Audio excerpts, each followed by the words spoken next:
Time once again for Park City Television's Drink of the Week. I'm joined, as always, by Jimmy Santangelo, a.k.a. the Virtual Sommelier. And Jimmy, today we're talking about wine, but a different kind of wine. Yeah, we're talking about fortified wines, one from Portugal and the other from Spain. All right, now some people may think fortified wines and they think Mad Dog and Thunderbird, but this is a lot more sophisticated than that. Yeah, this is some great stuff.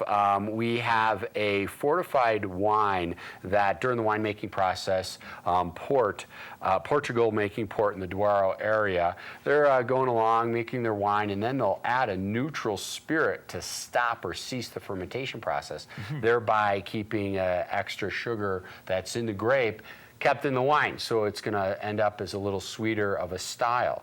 And today we're featuring a ruby and a late bottle vintage. And what is the difference between those two? Ruby is released each year upon release, ready to drink, whereas your late bottle vintage is from the best vineyards, the best production from that year, so it'll have a date on it, late bottled vintage, and then a date, and then it will be released some years later. Now that time that it's waited to be released, it spent some time in wood, so it's going to gain some additional character. Okay, so and what are the differences that you would notice taste-wise and maybe color-wise? Yeah, color-wise on the Ruby Port, this one here for us, the Ruby Port that we have here, much more of a purpley style color, maybe showing a little darker, lighter edges around the rim, but more red, red raspberry, blue fruit coming out. Whereas your late bottle vintage, it's going to spend some time in wood, much more darker, much more opaque. You can't even see through it.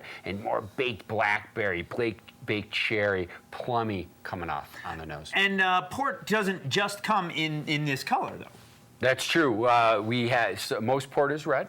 Some is made in white. And what they do to make Tawny Port, that little tawny in color, more like a lighter mahogany color, they add a little bit of the white port to it to get that coloring. So it's sort of the rosé of the port world. Yes. And good pairings for port. Typically, you think of this as an after dinner drink. A lot of great, exactly, after dinner drink.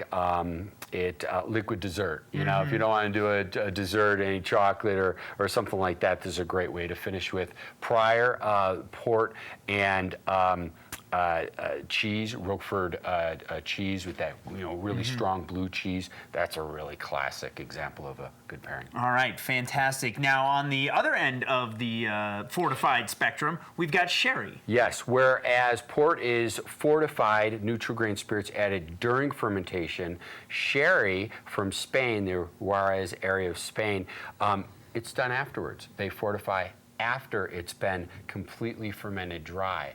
And the styling here, what they do with sherry is mostly made from all white grape varietals, the Palomino grape varietal. And what they're doing is they allow it to oxidize a little bit, and this natural yeast kind of thing grows atop in the barrel, and it's called flor, F-L-O-R. And it's this protective cap or layer. And not only does it protect the wine from being oxidized, but it adds some terrific yeasty, nutty, and on the Oloroso style, caramelly, butterscotchy style aromatics.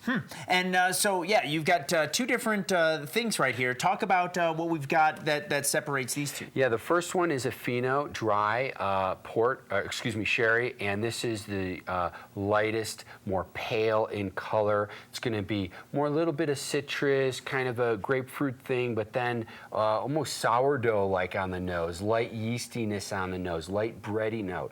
And then the one that's aged longest, the Oloroso, what they do is they fortify, they add enough neutral spirit to really break up that flor, intentionally allowing air to get at the wine, at the sherry, and it really takes on these nutty, caramelly, butterscotchy characteristics for you. A lot of people think of sherry and they think of just cooking, cooking with it. Again, would this be another way to end your meal? End or begin. Beginning a meal with, when you have a lot of the salty appetizers, olives, salted nuts, this is a beautiful pairing with that.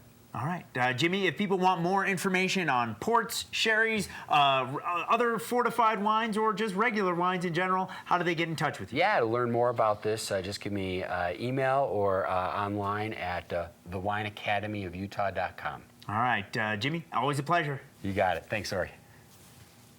Drink of the Week is brought to you by Butchers and by these fine sponsors.